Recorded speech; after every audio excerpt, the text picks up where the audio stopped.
Olá, nós vamos estar dando início a uma série de vídeos a respeito da matéria Introdução à Teologia. Nós vamos estar aprendendo nessa matéria a respeito do que significa teologia, do significado da teologia, qual a importância de nós estarmos estudando esta matéria, por que estudá-la. Vamos também aprender a definir a teologia, conhecer as concepções a respeito da teologia, entender que ela também pode ser considerada como uma ciência. Para isso, nós vamos estar estudando essa apostila a respeito dessa matéria, definindo, em primeiro momento, qual o significado e também quem pode fazer teologia, quem deve fazer, como nós cristãos, se todos nós, como cristãos, somos ou não teólogos, somos ou não estudantes de teologia.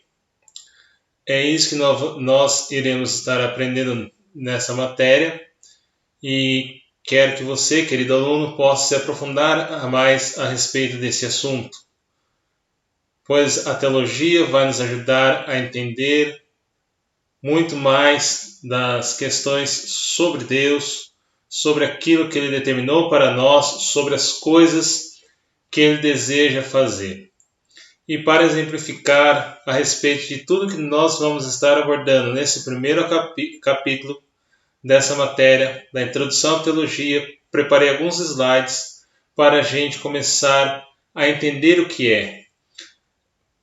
Nesse primeiro capítulo, uma pequena introdução da matéria a respeito do que ela significa, a respeito do que ela é. Nesse momento, nós vamos estar aprendendo isso e também vamos passar um estudo aprofundado no decorrer desses vídeos, nos próximos vídeos, a respeito da teologia que podemos extrair, do estudo aprofundado que podemos extrair do Antigo Testamento até o Novo Testamento e as teologias conceituadas nos seus tempos, nos seus dias a dia, desde o passado até os dias de hoje, como que ela tem sido exercida. É uma pequena introdução, um pequeno estudo a respeito da teologia. E para começarmos a respeito de entender o que significa teologia, vamos primeiramente ao significado dela. Assim como você pode estar observando, a palavra teologia termina com o termo logia. Assim como outras matérias, como por exemplo biologia, sociologia, antropologia, entre outras. Esse termo logia significa estudos. Significa estudo de algo, estudo de alguma coisa. E para exemplificar aí, nós vamos ver aí no slide que o significado de teologia, onde o termo tel, que vem do grego telos, significa Deus. E o termo logia, como eu já havia dito, estudo. E no princípio básico a respeito disso, nós podemos dizer que a teologia é o estudo sobre Deus ou sobre as coisas de Deus. E nós podemos começar a entender que a teologia só foi possível nascer a partir do momento que Deus se revelou a nós. A partir do momento que Deus se decide se revelar a nós, é que nós podemos ter esse estudo a respeito da teologia. Porque se Deus não se revela a nós, se não se mostra a nós, se não decide se revelar a nós, utilizando-se de 40 pessoas inspiradas que Ele mesmo inspirou, que Ele mesmo escolheu para inspirar e falar a palavra dEle para que chegasse a nós, para que chegasse aos nossos corações, nós não poderíamos ter um discurso a respeito de teologia, não poderíamos ter um conhecimento a respeito de teologia. Vamos pensar um pouco também, como algumas pessoas dizem por aí, como algumas centenas de pessoas que não acreditam que Deus exista, que são ateus ou até mesmo céticos, que não acreditam que Deus exista e pensam que Deus é fruto da imaginação humana, que é fruto da concepção humana. Mas se fosse simplesmente isso, não teria como haver teologia, pois a teologia é algo que nasceu a partir do momento que Deus se revela a nós, ou seja, é um conhecimento em discurso a partir de Deus. Isso é uma definição da teologia, definição de teologia, onde nós podemos ver nesse primeiro tópico, definindo a teologia, que a teologia é um conhecimento e discurso a partir de Deus, como nós podemos ver aí no slide. E esse pensar teológico, desse conhecimento e discurso a partir de Deus, que começa a ter esse pensar teológico, um estudo a respeito das coisas de Deus, um estudo mais aprofundado, ele começa a surgir a partir daquele momento em que o ser humano começa a ter uma certa consciência que precisa fazer uma prestação de contas a Deus, ao seu Criador, ao nosso Deus Criador. A partir do momento que o ser humano cogita esse pensar teológico, cogita essa modalidade, cogita isso, tem essa consciência que ele precisa prestar conta, ou até mesmo cogita essa ideia de prestar contas a Deus, é que surge esse pensar teológico, que surge esse pensamento teológico. Então, não é simplesmente por vontade humana ou por força humana, por si só, que surge o estudo da teologia, mas a partir do momento que Deus revelou a nós, começou a surgir a teologia. A partir do momento que ela se faz, a partir do momento que Deus se revelou, começa a surgir no homem também esse pensar teológico, começa esse pensamento teológico devido àquela conscientização ou até mesmo cogitação da ideia de prestar contas a alguém. E isso faz com que o quê? Com que a pessoa possa ter uma expressão da sua fé, uma expressão onde ele começa a se expressar, começa a ter uma expressão da fé. A teologia traz para ele uma expressão da fé, onde essa expressão também tem que ser mostrada através de conhecimento e de um viver santo, pois não adianta a pessoa estudar simplesmente teologia ou simplesmente querer fazer esse estudo aprofundado, mas não ter aquele viver santo, pois isso não se torna uma sã teologia, uma teologia tranquila, uma teologia verdadeira. E, pois, essa mesma teologia vai expressar alguns temas que ela vai começar a abordar, e dentre eles a respeito de Deus, a respeito do homem, a respeito do mundo, a salvação, a escatologia, que é o estudo do fim dos tempos. Aí a gente pode ver que nesses temas ela vai abordar especificamente cada um aprofundadamente. Por exemplo, a respeito de Deus, ela vai abordar esse tema, desenvolver esse tema profundamente, o caráter, os atributos de Deus, a sua onisciência, a sua onipotência, a onipresença. Ela vai abordar tudo isso. A respeito do homem, da separação do homem de Deus, a partir do momento que o homem se afasta de Deus, que o pecado entrou no mundo. Ela vai começar a estudar também a respeito disso, começar a demonstrar isso. basicamente fundamentada na Bíblia.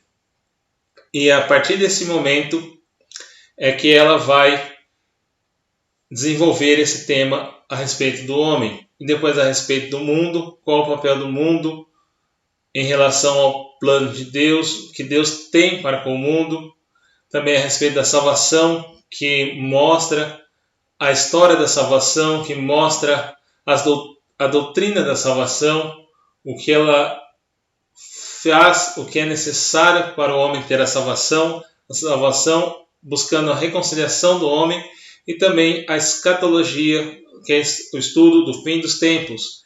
E hoje, como nunca, nós estamos muito mais próximos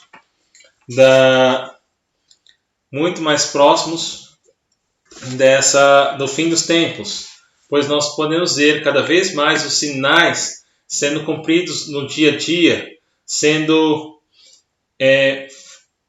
vendo acontecer nesses dias.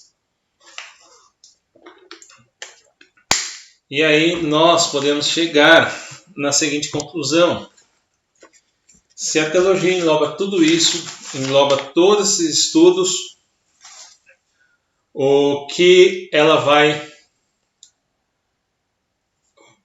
fazer, o que ela vai nos ajudar?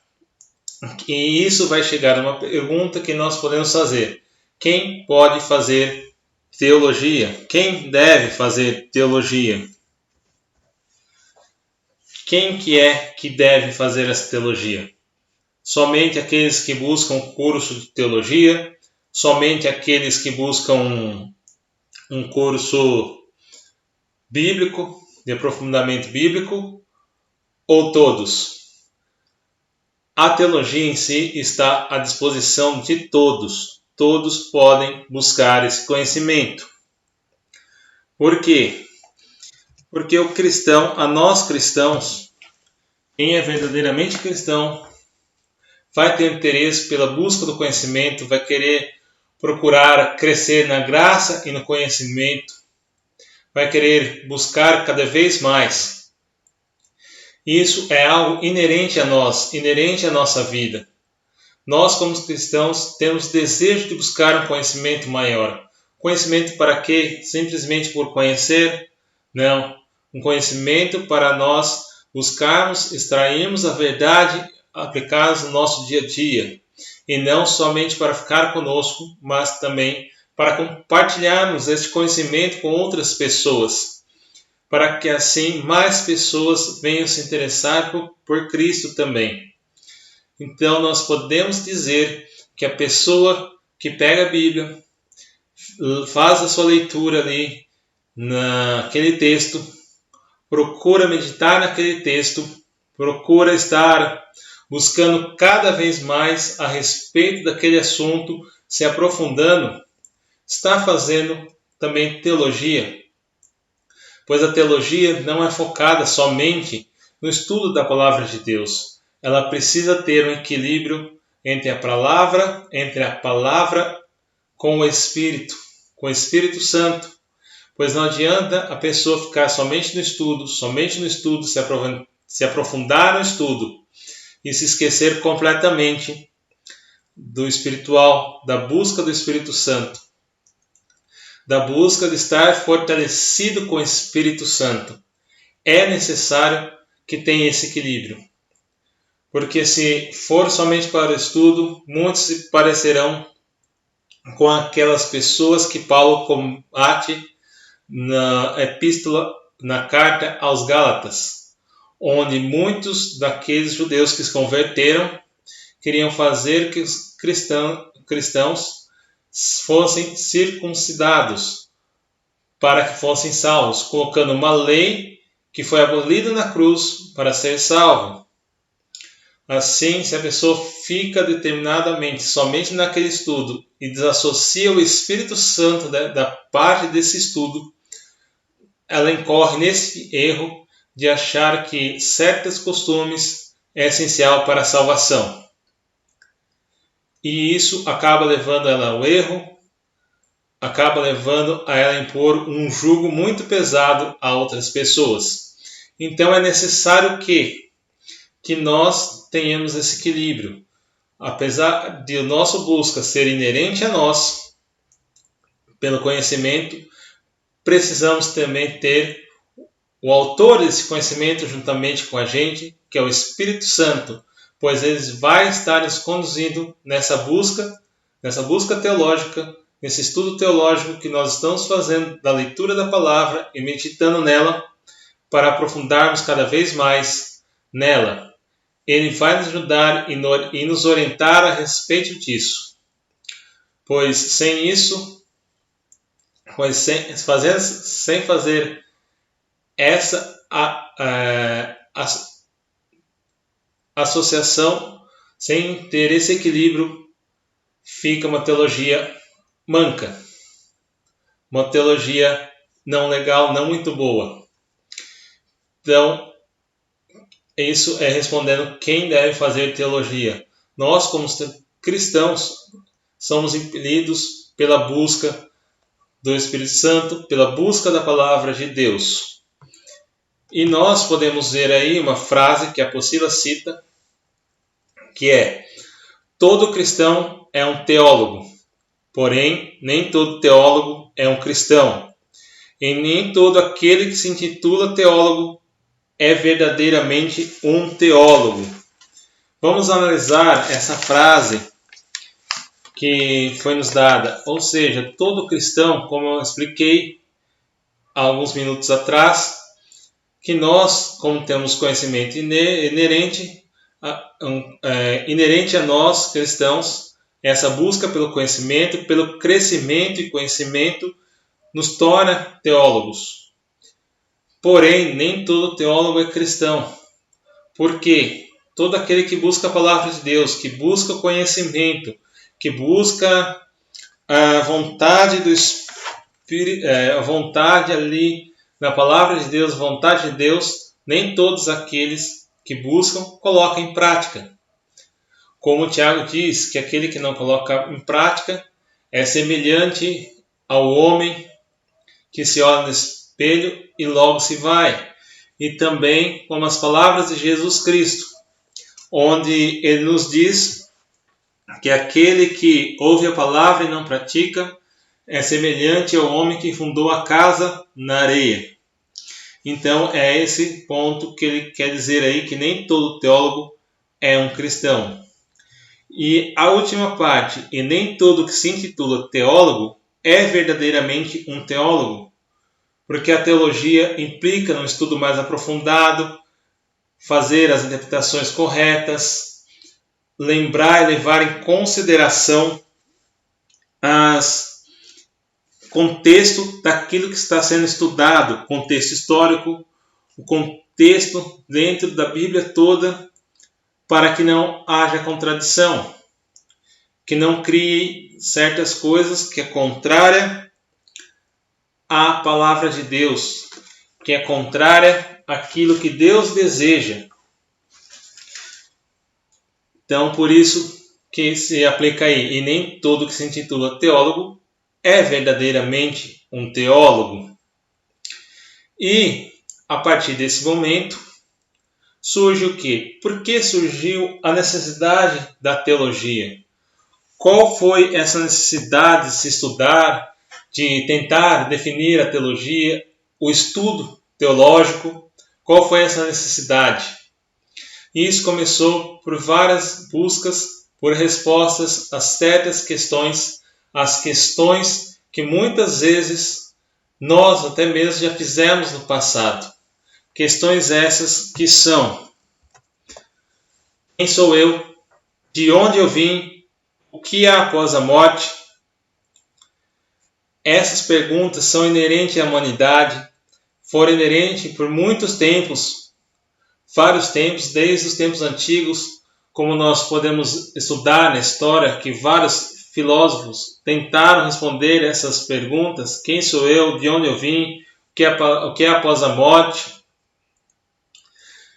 A teologia também vem para responder essas questões. Começou a buscar a resposta para essas questões a teologia. E a partir do momento que ela quer responder isso, e Como eu disse, a humanidade também começou a procurar por respostas para essas perguntas. E a ciência conseguiu chegar e dar uma resposta à origem humana. Mas não é a resposta que nós cremos, que Deus criou todas as coisas. Muitas vezes essa ciência fala de uma resposta que só sacia o intelecto, ou seja, ela conseguiu responder a essas questões da origem humana saciando o intelecto, porém essa saciedade no intelecto não saciava os anseios da alma. Faltava saciar os anseios da alma e a ciência não conseguia responder de forma concreta, de forma pacífica, de forma completa a origem, as respostas para essa pergunta que envolvia os anseios da alma. É nesse ponto que entra então a teologia, onde ela começou a desenvolver as respostas que vêm para essas perguntas de forma que seja mais concisa, de forma que façam com que elas saciem tanto o intelecto como a alma. Pois a ciência, a verdadeira ciência, está de acordo com a palavra de Deus. E nós podemos ver o seguinte, que essas foram as principais perguntas que foram feitas, que foram respondidas. Começou pela ciência, onde ela saciou o intelecto, mas não a alma. E a teologia respondeu isso. E ela também vem responder outras questões que, conforme vai se passando a história, conforme os séculos vão se passando, onde existem diferentes períodos históricos, começam a surgir novas perguntas. E a teologia quer responder também essas questões. E a respeito dessas novas questões que surgem, gostaria de estar lendo na apostila as questões levantadas pela antropologia teológica. Só lembrar que antropologia significa o estudo a respeito da humanidade, estudo a respeito do homem. O estudo a respeito da humanidade, da vivência, da sociedade. Então eu estarei lendo essas questões que foram levantadas, essas novas perguntas que foram levantadas, que surgem tantas dúvidas. Questões sobre os seres humanos e o universo. Qual é a nossa relação com o universo físico? O universo foi criado para sustentar a nossa vida e satisfazer nossas necessidades? A pessoa humana é o ápice da criação e por isso responsável pela Terra? Ou ela não está separada da criação e até depende do resto da Terra e das suas leis? Qual é a diferença entre os seres humanos e animais, especialmente os animais superiores? Só os seres humanos são espirituais e dignos da atenção de Deus? Questões sobre a estrutura da pessoa humana. Como os componentes da pessoa se interrelacionam? Sentimentos, paixões, impulsos, desejos, intelecto, juízo, corpo, sexualidade, memória e vontade?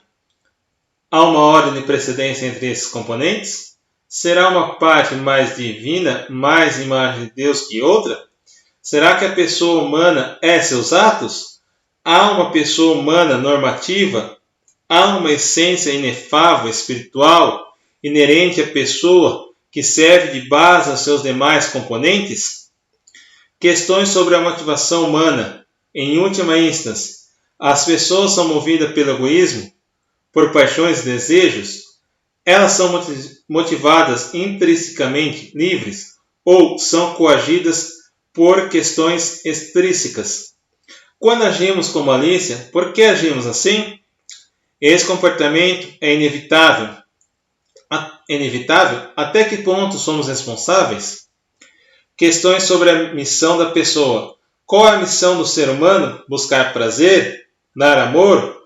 transformar o mundo, buscar o céu, buscar a felicidade, existe um propósito ou a vida humana praticamente não tem objetivo, a não ser o da auto-perpetuação? Onde estão os conflitos entre os vários objetivos?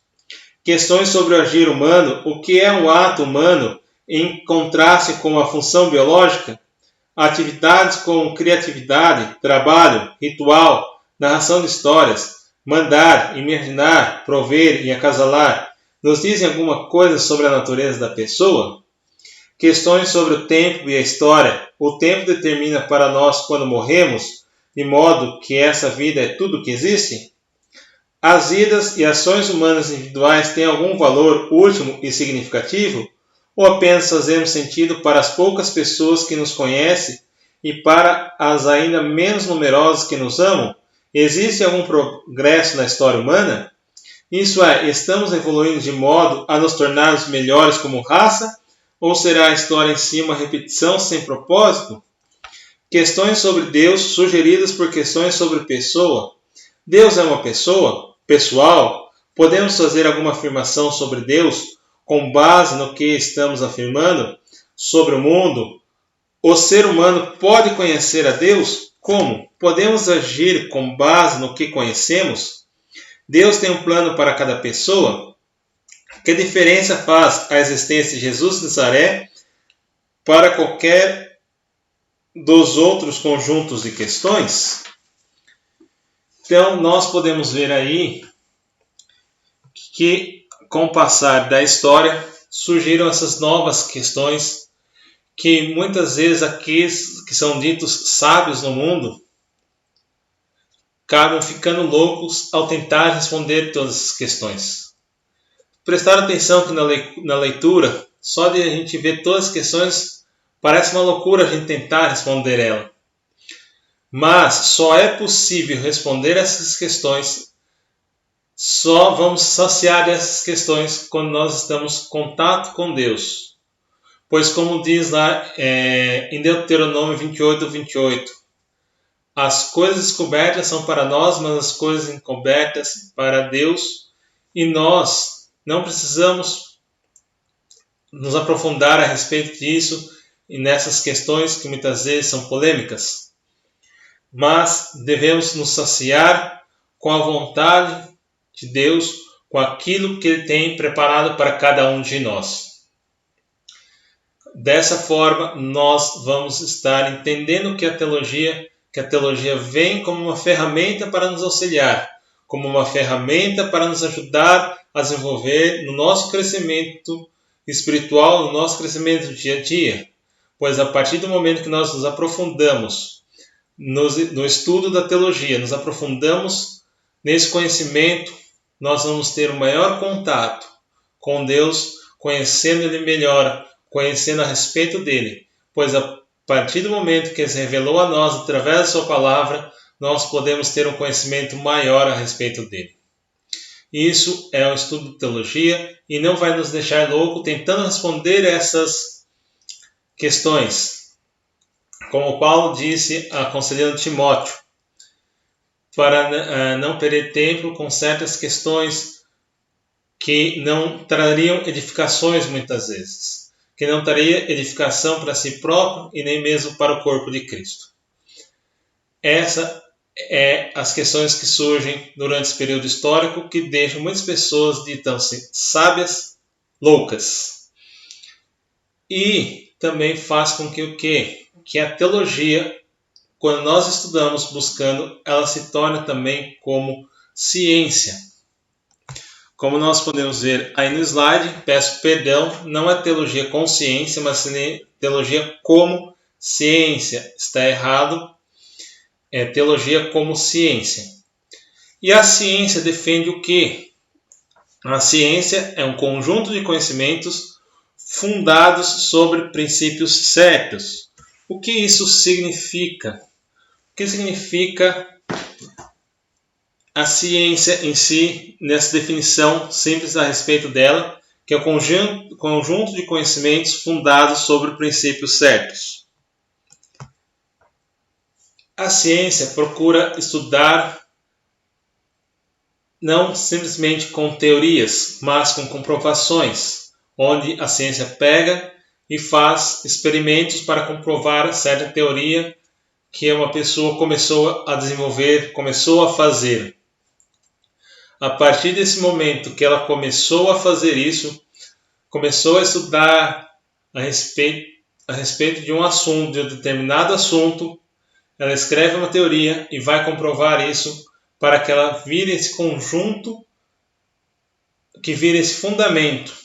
Assim como nós podemos ter, por exemplo, nesse conjunto de conhecimentos fundados sobre princípios certos, um deles a gente pode citar a gravidade.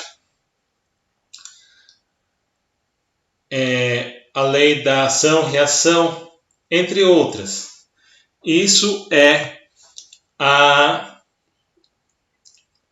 esse conjunto de conhecimentos fundados sobre princípios certos é uma definição da ciência, que procura comprovar através de experimentos.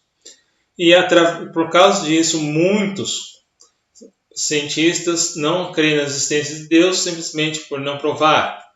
Mas isso não significa que ele não exista. Não é porque não vemos que Deus não exista. Deus existe, nós não vemos, mas podemos senti-los. Podemos fazer uma comparação simples, onde muitas leis, como por exemplo das ciências, onde temos a lei da gravidade, nós não vemos a gravidade, mas nós podemos comprovar que ela existe. Nós podemos sentir a gravidade. Por exemplo, se uma pessoa simplesmente subir em um alto prédio de mais de 50 andares e pular lá de cima, sem paraquedas, sem nada, ela cairá. Até mesmo com paraquedas, que só diminuirá a queda, mas ela assim cairá, virá ao chão. Ou seja, sentirá a gravidade, sentirá essa lei da gravidade. Assim também podemos fazer uma comparação da teologia como ciência, onde ela procura o que? Através desse estudo científico, através desse mesmo princípio, onde nós podemos sentir a Deus, sentir algo de Deus, começamos a racionalizar a fé, começamos a entender melhor a respeito da fé. E a partir do momento que a fé é racionalizada, que a fé é pensada, pois crer também é pensar, pois a própria palavra de Deus ensina nós temos a mente de Cristo. A partir do momento que nós temos a mente de Cristo, nós começamos a racionalizar a fé. Um exemplo claro é a respeito de um livro e também que tem um filme, recomendo que assistam. O que Jesus faria em seus passos. Imagine isso.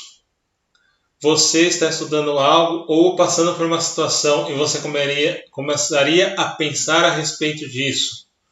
O que Jesus faria em seus passos. Ter isso na sua mente, você está racionalizando a fé. A partir desse momento, porque você já estudou a palavra de Deus, você leu um texto, leu algo a respeito ali, a respeito de Deus, a respeito daquilo que Ele preparou para nós. E em determinado momento que nós estamos enfrentando algo, o Espírito Santo nos lembrará daquilo que nós estudamos.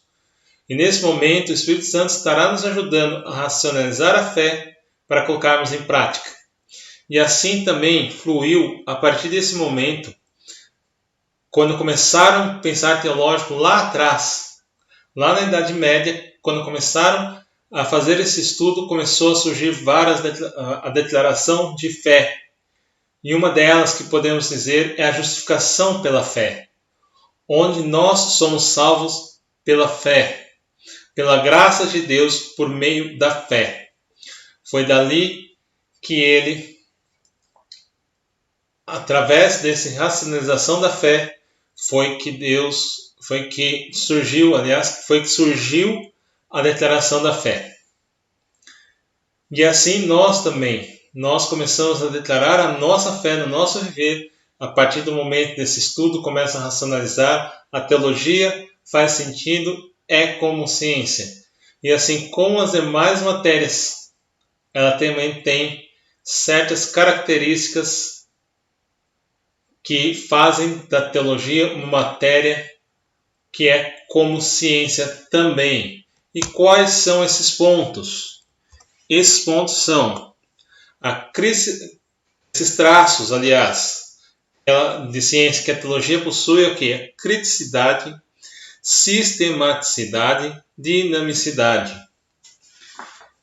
Cada um desses pontos é um dos traços que a teologia possui como ciência. E a criticidade, ela é o que?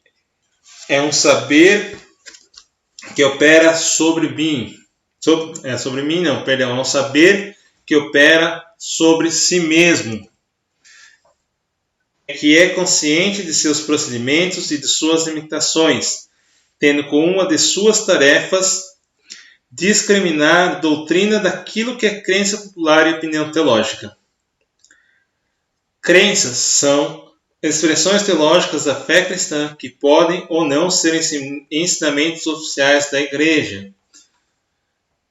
Aqui a gente pode citar um exemplo que Paulo fala a respeito de crença para diferenciar de doutrinas, que não deixa de ser crenças, mas uma simples crença.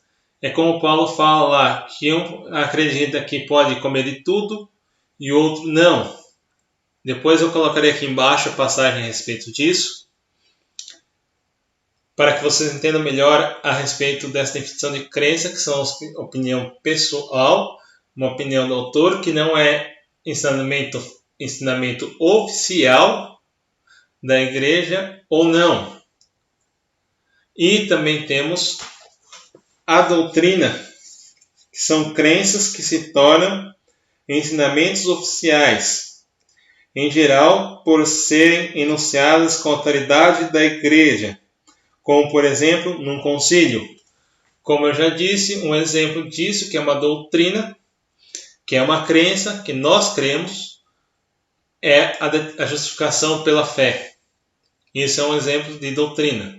Então, a criticidade no estudo teológico procura definir o que é doutrina e diferenciar daquilo que é crença popular e opinião teológica. O outro traço é a sistematicidade. Como outras ciências, possui determinado conjunto de saberes estruturados, sistematicidade. Como outras ciências, possui determinado conjunto de saberes estruturados, ordenando os dados em sistema que deem conta, tanto quanto possível, dos conhecimentos sobre o sagrado, e a fé. Assim como as demais disciplinas de ciência a respeito de científicos, ela também tem uma estrutura do saber, procura a respeito de forma estruturada, de forma sistemática, de forma a ensinar de passo a passo, ensinar de forma concreta e correta. Essa é a sistematicidade. E também ela possui outro traço que é a dinamicidade, que é, assim como todas as ciências, é uma disciplina dinâmica e que jamais despreza conhecimentos anteriores. Antes, procura lançar novos olhares sobre tais conhecimentos, trazendo-os de volta ao debate para que sejam reformulados. A dinamicidade quer dizer que ela é dinâmica. Ela não fica só focada naquele tempo, no passado, sobre uma determinada doutrina que foi fundamentada e hoje não revê. Ou algum estudo que aconteceu lá no passado, que era um estudo teológico que começou, mas não terminou. E hoje, por exemplo, ela não pega e ignora todo aquele passado histórico mas procura aproveitar do que tem de melhor daquilo, ou até mesmo completar, e melhorar e dar novos pontos, novas diretrizes a respeito daquele assunto que se começou lá atrás. E isso é um exemplo que nós vamos ver mais para frente, dessa dinamicidade da teologia, é quando nós entendemos um pouquinho sobre a teologia contemporânea, que nós vamos estar vendo mais para frente a respeito um pouco da teologia contemporânea, e vamos ver esse traço da dinamicidade na teologia. E então a teologia tem esses traços. Isso é uma definição da teologia. A respeito disso, nós podemos também tendo entendimento a respeito dessa definição da teologia, nós podemos começar a fundamentar a teologia. Como acontece essa fundamentação da teologia? Vamos ver a respeito disso. Como foi dito lá no começo, a teologia só começou a surgir porque Deus começou a se revelar ao homem, começou a se revelar a ele. Primeiramente, começou através de transmissão oral, onde os povos antigos começavam a preservar suas histórias através de transmissão oral, contando a sua história para a sua descendência e assim por diante, até chegarmos ao registro escritos, onde Deus inspirou 40 homens para registrarem a respeito da sua obra, a respeito da salvação, a respeito do seu plano de salvação e a respeito daquilo que Ele tem para cada um de nós e para as coisas futuras também. E quando foi escrito, quando eles foram inspirados a escreverem aquilo que Deus desejava, eles não tinham o intuito de fazer um estudo teológico, não tinham o intuito de fazer um tratado teológico. Eles tinham só a incumbência de obedecer a Deus para estar obedecendo a Deus para transmitir a respeito dele a nós. E disso acaba por surgir a Bíblia, por surgir aquilo que Deus desejasse transmitir a nós. Ou seja, começou a se registrar esses escritos não para fazer um estudo teológico, mas para que tais narrativas e detalhes importantes dessa história fossem preservados na mente e no coração do povo, que resultou-se na Bíblia. Ela foi escrita com esse intuito de preservar a história na mente e no coração do povo. Intuito de preservar a história do povo, sem aquele intuito de tratado teológico. O pensamento teológico que nós conhecemos, aquele estudo teológico, como eu disse, que não traz a ciência, que é a sistematicidade, onde começou o estudo sistemático da teologia, só começou a partir da Idade Média, onde se começou a ter esse pensamento, esse estudo. E nós podemos concluir o seguinte: os estudos começaram a partir do momento que a igreja necessitou combater certas heresias, começaram a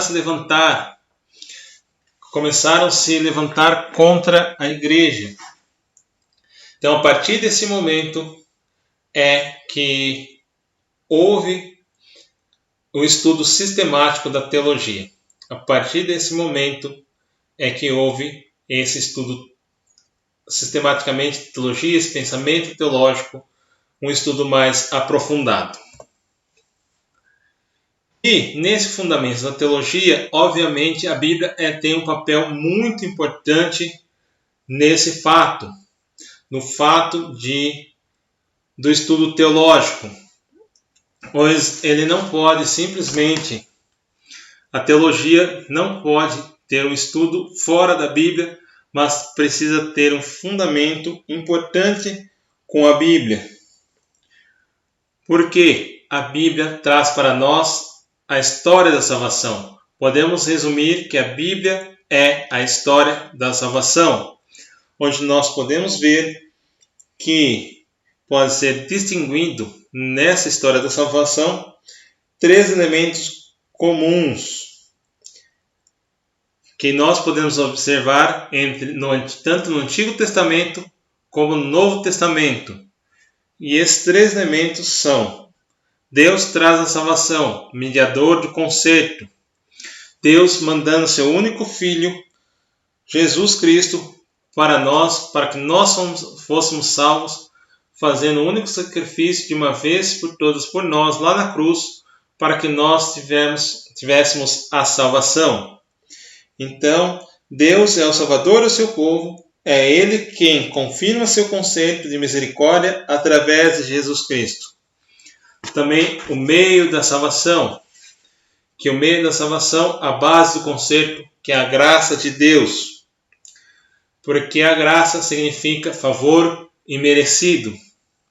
Nós, por obras, por vontade própria, não conseguimos obter a salvação se não fosse por meio da graça de Deus, por meio de salvação, que é a base do conceito, que é a graça de Deus, que exige do seu povo uma resposta de fé e obediência.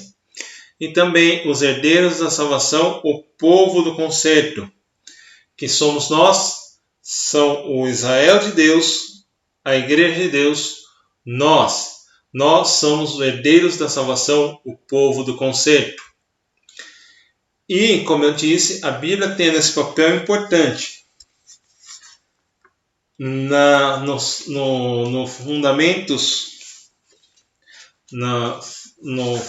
da teologia, ou melhor, está errado o título aí, fundamentando a teologia. A Bíblia tem um papel muito importante nisso. E a Bíblia também precisa ter o quê? Levar em consideração a interpretação das Sagradas Escrituras e como nós devemos fazer essa interpretação das Sagradas Escrituras.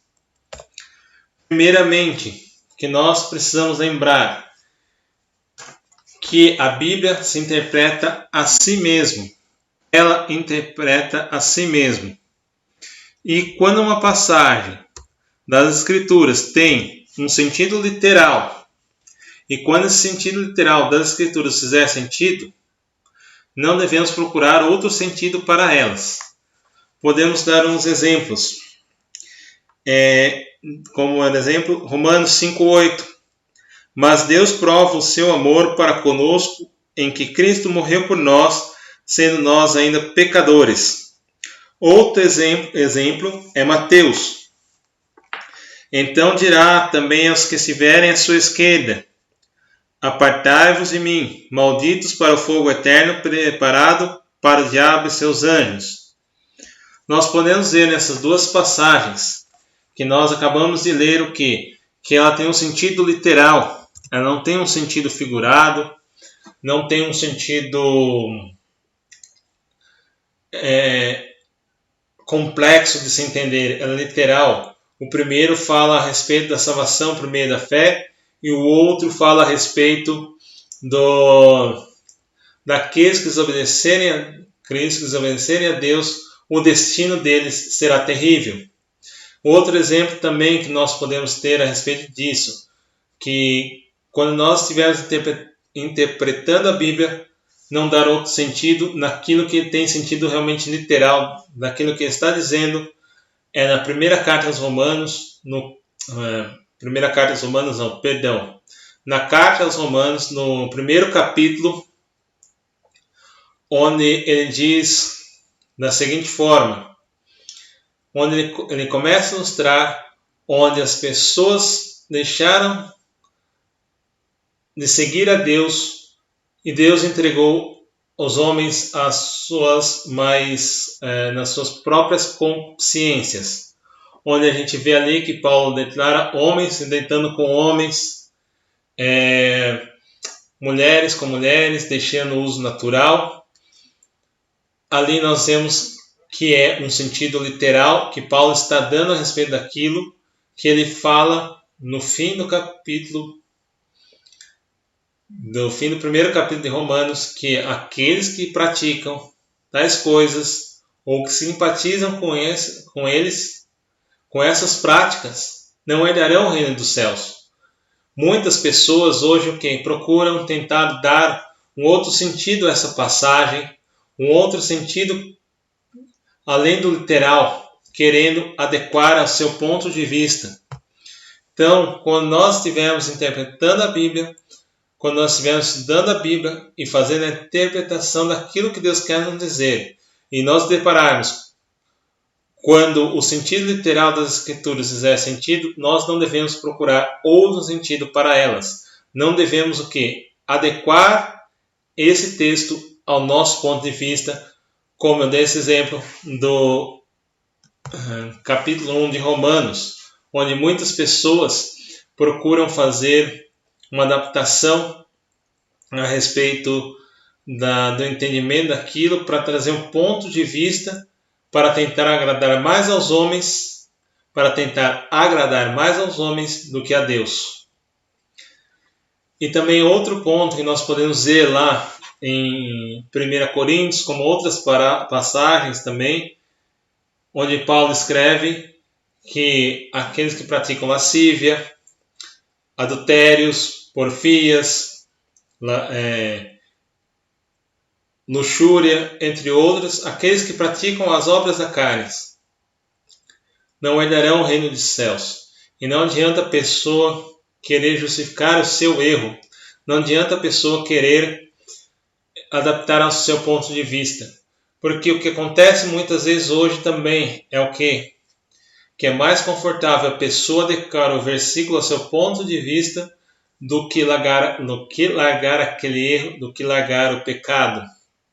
A pessoa tenta se auto-justificar dando uma interpretação que aquele texto não contém, dando uma interpretação que não confronta o seu erro, uma interpretação que afaga, que acalma, que, antes de dizer assim, passa a mão na cabeça da pessoa e deixa ela tranquila, em vez de ter o seu erro confrontado, pois as pessoas preferem o caminho mais fácil, e geralmente esse caminho mais fácil é o caminho largo que leva à perdição, onde ela prefere adaptar o versículo àquilo que ela está praticando, do que mudar o seu estilo de vida, do que mudar aquilo que ela deseja, do que mudar aquilo que ela deseja, mudar a sua vida para estar em conformidade com a palavra de Deus. Nós, como cristãos, sempre que nós lemos a Bíblia, nós devemos tomar forma da vontade de Deus. Nós devemos tomar a vontade de Cristo e não fazer a Bíblia tomar a forma do nosso erro. Nós devemos obedecer e se despojar de todo velho homem, e não como muitos querem fazer, onde desejam fazer a Bíblia se adaptar a si e não nós nos adaptarmos à vontade de Deus, termos a mente transformada. Muitas pessoas querem não ter a mente transformada, mas transformar a Bíblia no seu ponto de vista.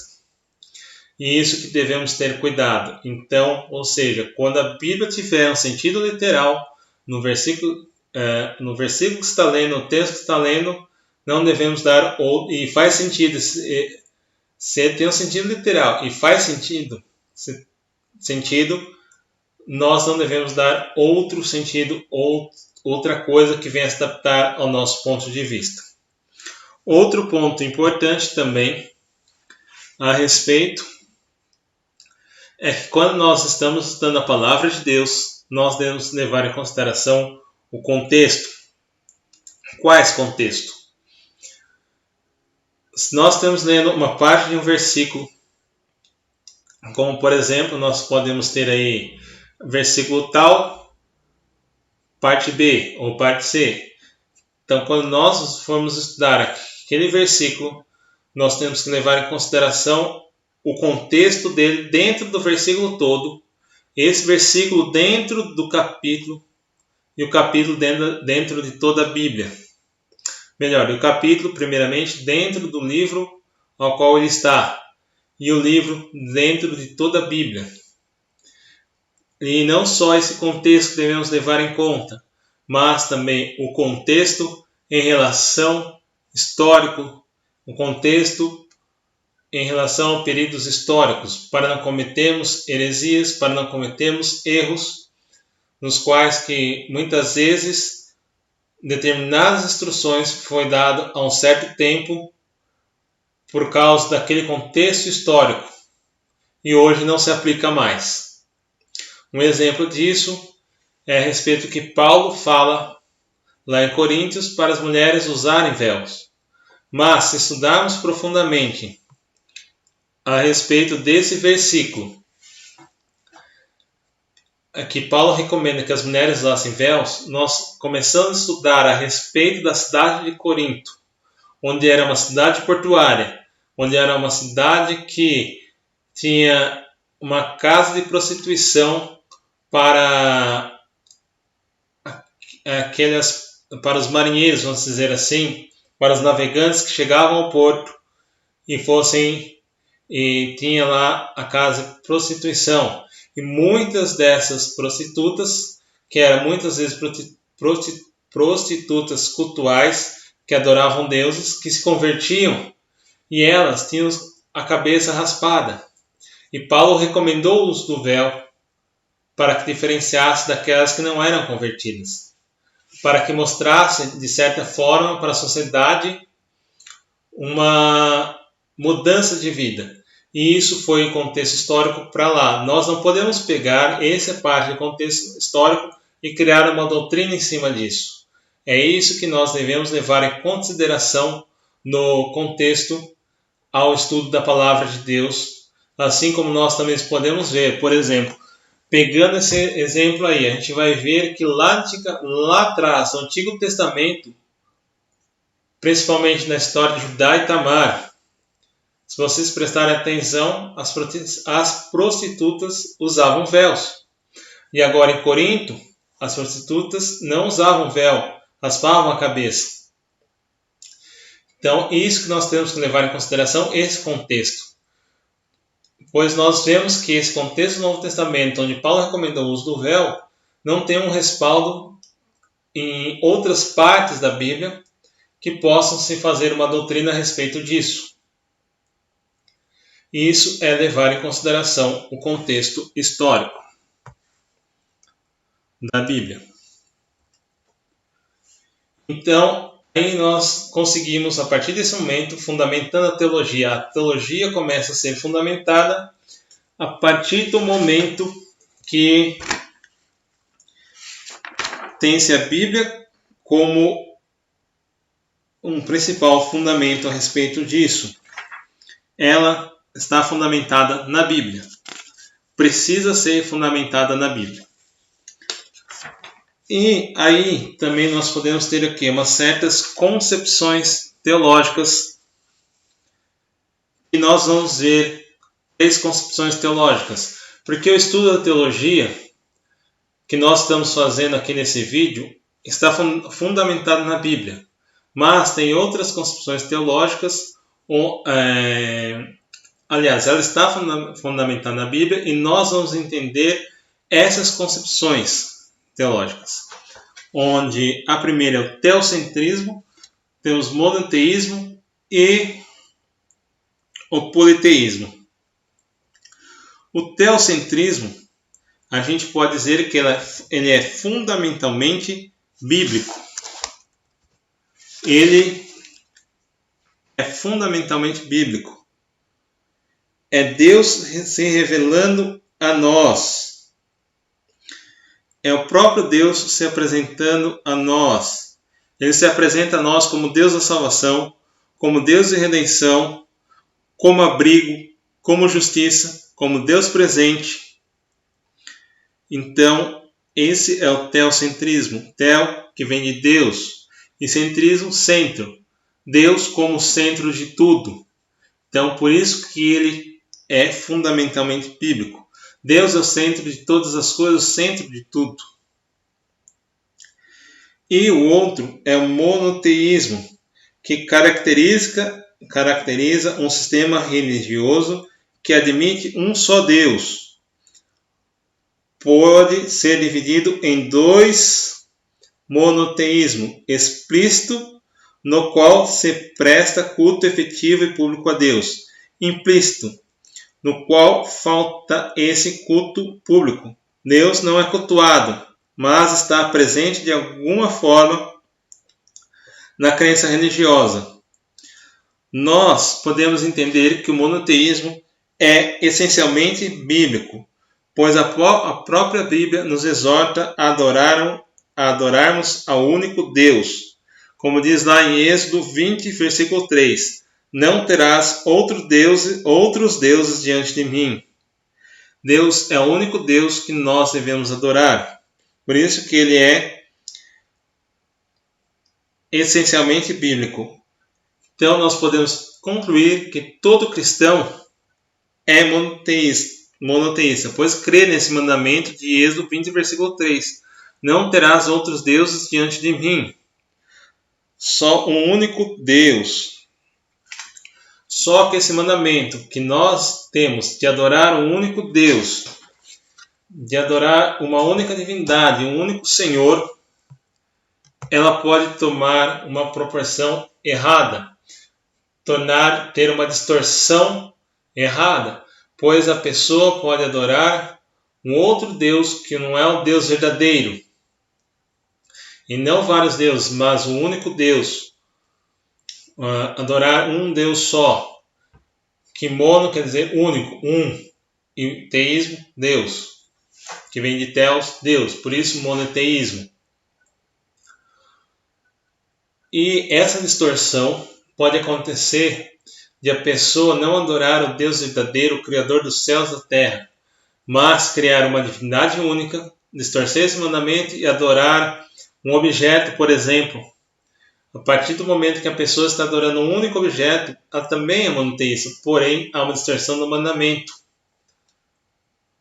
Há uma distorção do mandamento de Deus que fala para não ter outros deuses diante dele, pois incorre em idolatria. Mesmo sendo monoteísta, está incorrendo em idolatria. E uma outra concepção teológica é o politeísmo. E isso começa a ser desenvolvido esse politeísmo é resultado de vários processos, dos seguintes processos. Primeiramente, do modalismo, encontrado entre os povos animistas, que consideram a alma como a causa de todos os fenômenos vitais e creem que o poder sobrenatural toma com o tempo formas concretas nas diferentes atividades da natureza. Exemplo desse modalismo que gerou o politeísmo em alguns povos são a crença de povos indígenas, que ele crê que a árvore, a planta, povos onde creem que a árvore, a planta, entre o sol, a chuva, tem poderes divinos. E eles adoram isso, onde tem aquela relação entre as atividades da natureza, eles começam a tornar-se como um Deus.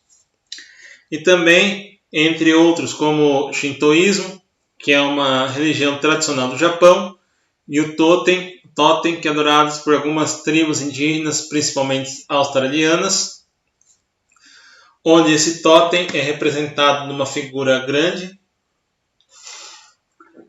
na maioria das vezes esculpida em madeira, onde pode representar um animal, uma planta, uma árvore.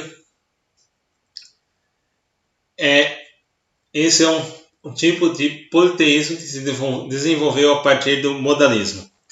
A outra é a personificação encontrada entre os indo-europeus que creem nas forças da natureza, em particular nos astros, que são concebidos como entidades divinas com funções próprias e certa autodeterminação. Exemplos de povos que desenvolveu o politeísmo através da personificação é a mitologia grega, povo grego, mitologia romana, mitologia nórdica, onde ali podemos ver que tem-se um deus para cada astro, um deus para o sol, um deus para a lua, um deus para as estrelas, para o mar, um deus do trovão, um deus para o trovão, um deus que personifica o trovão, um deus que personifica o sol, a lua, entre outros. Essa é alguns exemplos. E nós temos também que foi desenvolvida a partir da redução, onde um grupo inteiro de fenômenos naturais é reduzido a uma única figura com características divinas, como a Grande Mãe cultuada na Ásia Menor, englobando os fenômenos da fecundidade e da fertilidade. Desses exemplos aí, nós podemos ver o quê?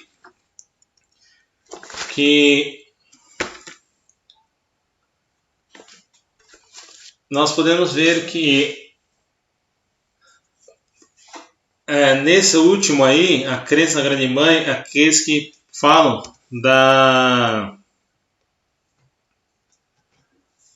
Terra como a Mãe Gaia, fala que a Terra é Gaia, Mãe Terra, entre outras, e hoje nós podemos ver isso presente, essa adoração a uma Grande Mãe, uma deusa, é a religião Wicca, a religião da feitiçaria Wicca. Isso é um exemplo a respeito disso, é um exemplo apenas. E de tudo isso que nós podemos dizer, tem uma frase que eu esqueci acabando de citar, que também está ali no slide, e aquelas perguntas, só voltando um pouquinho, aquelas perguntas que tenta responder, que aflige a humanidade, que na definição da teologia, que tenta responder é porque, como diz o evangelista, o homem possui dentro de si um vazio que é do tamanho de Deus. E como nós podemos ver nesse fundamento, nessas concepções teológicas, principalmente no politeísmo, é que a gente vê que o homem tenta buscar preencher aquelas respostas, o vazio que ele sente, com outras coisas, mas que não saciam a sua alma. Por isso que o homem possui dentro de si um vazio do tamanho de Deus. Só Deus pode preencher esse vazio. A gente vê hoje também, não somente que a gente viu que os povos desenvolveu esse politeísmo devido a essas construções históricas que nós vemos de modalismo, personificação e redução. Nós também podemos ver hoje que muitas pessoas, ao tentar preencher esse vazio, fazem a mesma coisa que esses povos fizeram, onde eles buscam preencher esse vazio, tentando adorações de outras coisas, ou até mesmo buscando através da idolatria por alguns objetos, por determinados objetos. A partir desse momento, eles tentam preencher esse vazio que é do tamanho de Deus e não conseguem. Sempre vai ficar faltando, sempre aquele vazio vai estar lá. Eles tentam preencher de outras formas, com diversões, sexo, entre outras coisas, e não preenche, porque esse vazio só é preenchido por Deus, que é do tamanho de Deus. Só para voltar um pouquinho e não deixar de mencionar essa frase tão importante a respeito. E agora nós vamos entrar na questão principal, como nós cristãos, que nós somos monoteístas, adoramos um único Deus, e como eu tinha dito, quando tem aquela distorção que a pessoa faz do monoteísmo e começa a adorar outro objeto, outro ser que não é o Deus verdadeiro, ele é monoteísta, porém tem a distorção de adorar outro Deus que não é o Deus que nós conhecemos. Um exemplo que eu posso dar desse monoteísmo é o islamismo, que nós vamos estar estudando os principais segmentos monoteístas, que é o judaísmo, cristianismo e islamismo. Nós vamos estar vendo cada um deles separadamente aí, para começarmos a chegar a uma conclusão. Estamos quase chegando no final do nosso vídeo também. Então, como eu mencionei, dos 3 principais segmentos, vamos ver o judaísmo. O judaísmo se divide em 4 grupos diferentes. Por que isso?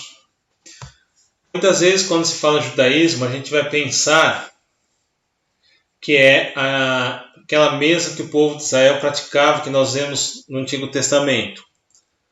Mas a gente tem que lembrar o contexto histórico de tudo o que aconteceu desde o passado até hoje, que nós, lendo a Bíblia, nós sabemos que o povo de Israel, quando herdou a terra, era um povo de dura serviço, ele herdou a terra, nós vemos que surgiu reis bons, mas depois o reino foi dividido a partir de Salomão.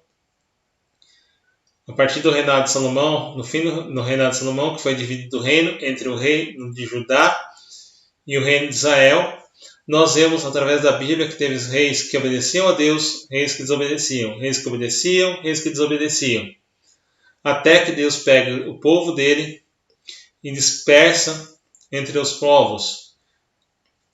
Primeiramente com o reino de Israel, depois com o reino de Judá, que é enviado para a Babilônia. E depois de muito tempo, Deus resgata o seu povo para voltar à terra de Jerusalém, onde começa a ter a restauração e começa a ter a preparação até a vinda de Jesus. E obviamente a gente vê aqui ali na Babilônia não tinha aquela mesma, como eu posso dizer, aquele mesmo segmento que tinha os sacrifícios conforme tinha lá no passado, conforme eles faziam quando o reino era unificado, quando o reino de Israel era unificado, eles não estavam espalhados. E ali na Babilônia, onde começam a surgir as sinagogas, onde começam a surgir os ensinamentos dos judeus, onde começam a surgir aqueles grupos religiosos que, na época de Jesus, como os fariseus, saduceus, entre outros. E a gente sabe que veio a dominação romana, na época que Jesus veio à Terra, na época que Jesus encarnou, estava dando sob a dominação romana o povo judeu. E Jesus profetizou que depois de muito tempo, o que aconteceu no ano 70, que Jerusalém seria destruída, e o segundo templo, que foi construído após o retorno do povo judeu para a Babilônia, seria destruído, o que ocorreu no ano 70 depois de Cristo. E a partir desse momento, e não só aí, e começou a se espalhar os judeus entre os povos do mundo, entre vários lugares do mundo, até que o Estado de Israel comece a se formar novamente. E nesse momento que eles estão dispersos, eles começam a preservar um pouco da sua cultura, mas nem todos começaram a seguir exatamente como seguiam antigamente. Por isso, o judaísmo é dividido nesses grupos que nós vamos estar vendo aí nos slides. O primeiro grupo são os ortodoxos. Ortodoxos é aqueles que seguem a lei rigorosamente, que observa rigorosamente em sua forma mais primitiva os costumes e rituais contidos na Torá e no Talmud. É a mais radical das correntes judaicas. Torá, só para lembrar, é os nossos 5 primeiros livros do Antigo Testamento: Gênesis, Êxodo, Levítico, Números, Deuteronômios. E Talmud é a tradição dos líderes judeus, que foram escritas, as tradições que muitas vezes que Jesus condenou os fariseus por seguir as tradições, e muitas vezes as tradições sobrepunham a misericórdia. Não eram misericordiosas, como Deus é misericordioso. Então esses são os grupos. E nós precisamos entender que dentro do grupo ortodoxo, que é a mais radical, dentro dessa radical ainda tem mais radical ainda, que são conhecidos como ultra-ortodoxos. Esses são aqueles, por exemplo, que seguem mais à risca ainda e têm desejo de continuar o sacrifício de animais. E nessa comunidade, que é mais radical ainda, uma ala mais radical dentro desse grupo, desses ortodoxos, que é dividido em subgrupos, por exemplo, a mulher não pode trabalhar, mas deve se dedicar ao lar. Agora tem outro grupo, que não é tão radical, mas não chegam a esse nível, permitem as mulheres trabalhar, e tem dentro dessas aí, veterinária a físicas nuclear. Só uma pequena curiosidade para vocês. O outro grupo é os conservadores. São os judeus que seguem as leis e práticas do judaísmo tradicional. Consideram que o judaísmo não é uma fé estática, mas uma religião que se adapta a novas condições. Para eles, a Torá foi escrita por profetas inspirados por Deus, porém não consideram um documento de sua autoria. Nós podemos dizer que esses conservadores é aqueles que conservaram a obediência da lei, porém não chegam a ser tão radicais quanto os ortodoxos, seguir rigorosamente os rituais contidos ali. Rituais, por exemplo, um outro ritual que eu me lembrei agora, é aqueles que os fariseus faziam antes de se alimentar, que lavavam as mãos. Não era simplesmente um lavar de mãos assim, mas eles lavavam da mão até aqui. Desde a ponta da mão até o cotovelo, é onde eles lavavam, os dois lados. E isso era uma tradição que os fariseus tinham, e esses judeus ortodoxos continuam a fazer também dessa maneira. Diferente dos conservadores, que eles acreditam na Torá, mas seguem as leis, mas não chega a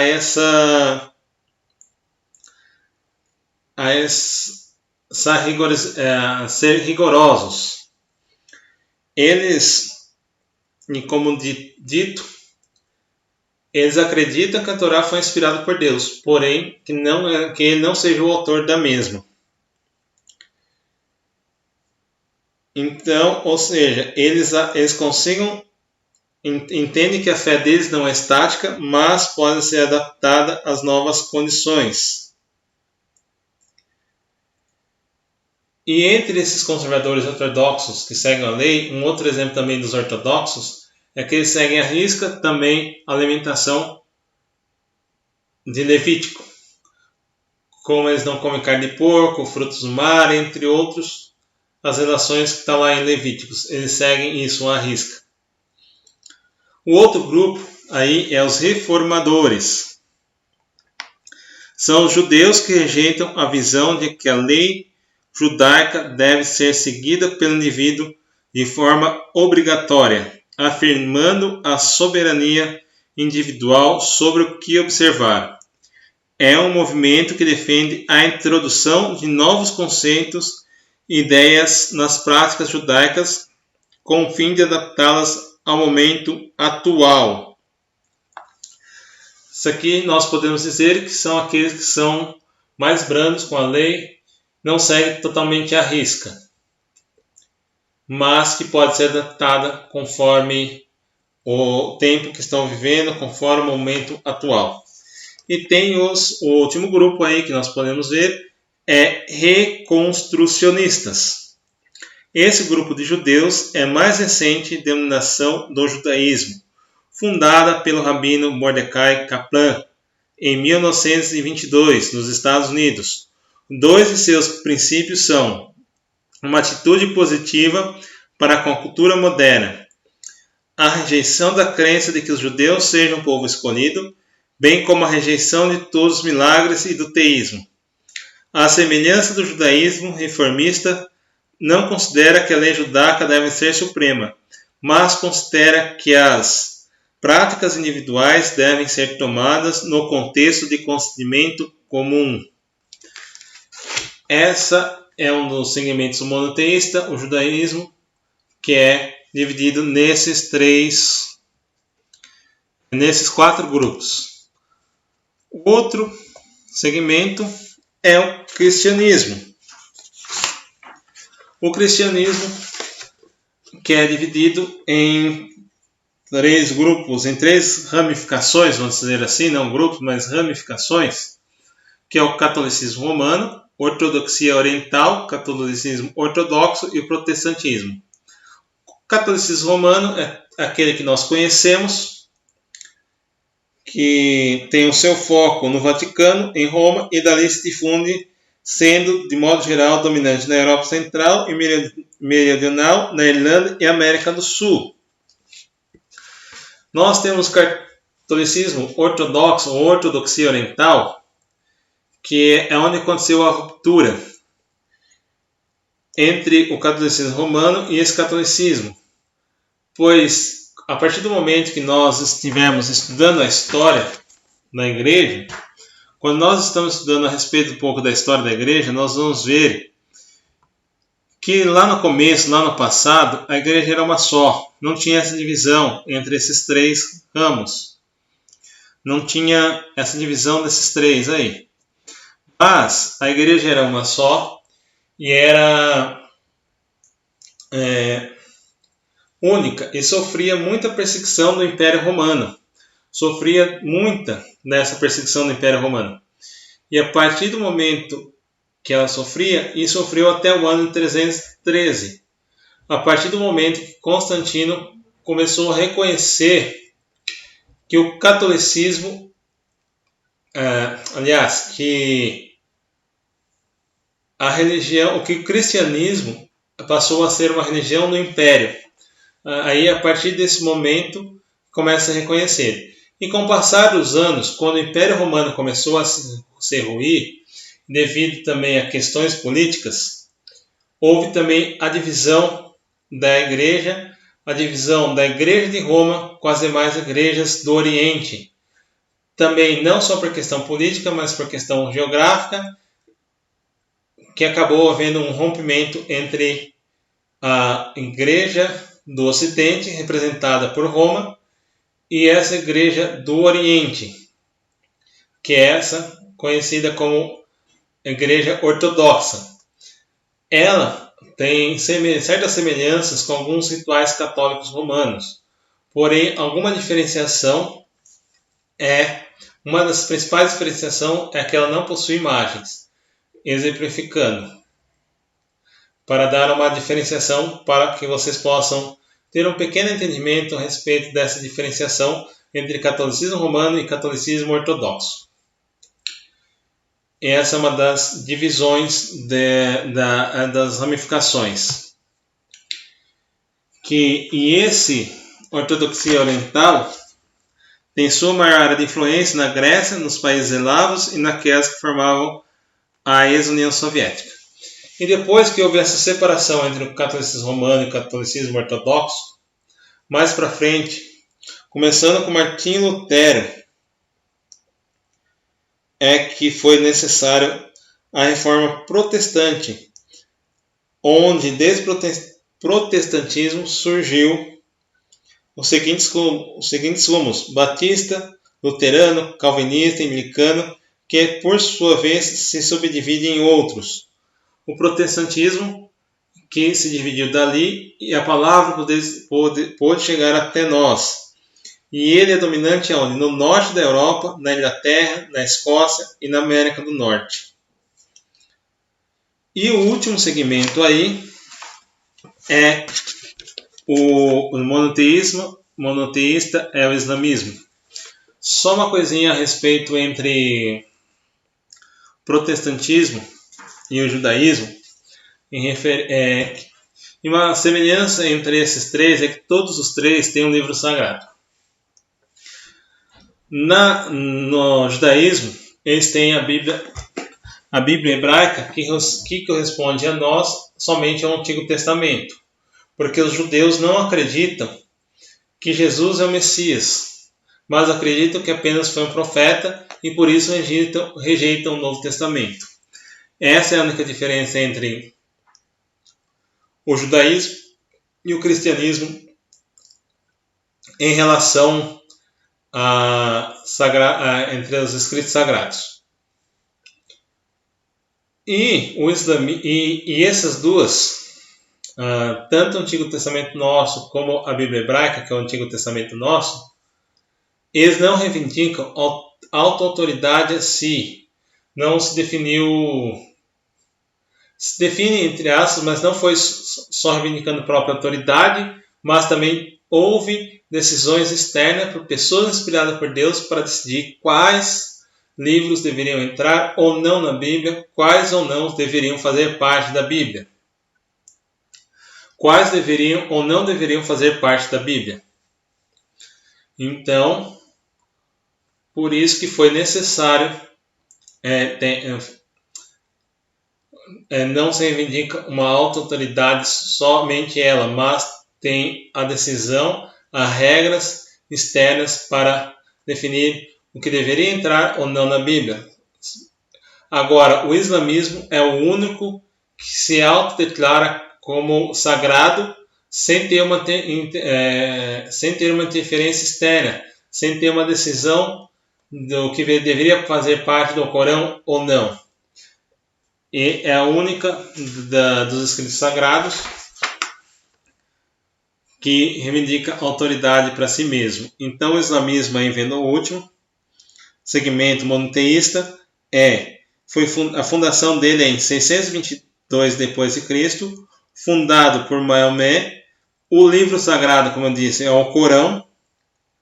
Eles estão espalhados pelo mundo, principalmente na África. Seu fundador, Maomé, apela para visões, segundo ele, recebidas de lá.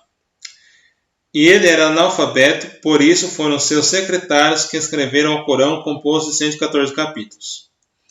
Só para encerrarmos, as 5 obrigações religiosas que eles têm. Primeiro, a profissão de fé, Alá é Deus e Maomé é o seu profeta. Segundo, recitar 5 vezes por dia uma oração voltada para Meca, cidade natal de Maomé. A primeira entre a aurora e o nascer do sol, a segunda ao meio-dia, a terceira à tarde, a quarta ao pôr do sol, a quinta depois do sol posto. Para isso, lavam-se as mãos, os braços até os cotovelos e os pés até os tornozelos. Senão a água, lavam-nos com a areia e estendem o seu tapete. Terceiro, esmola aos pobres. Quarto, jejuar no mês Ramadã, desde o surgir até o desaparecer do sol, mês que cai nos fins de setembro e início de outubro. Isso para nós. Tal obrigação inicia-se quando o muçulmano completa 14 anos. Quinto, peregrinação a Meca. O maometano tem a obrigação de uma vez na vida fazer essa peregrinação. Fazem-na, em geral, lá pelos 40 anos. Ok, pessoal? Isso é só para a gente conhecer um pouco a respeito da teologia. Espero que tenha ficado claro. E nós vamos estar encerrando essa aula por aqui. Qualquer dúvida, mande no meu e-mail que estará na descrição do vídeo, aí embaixo na descrição do vídeo, com o assunto Introdução à Teologia, dúvidas. Ok? Até mais, pessoal. Até a próxima.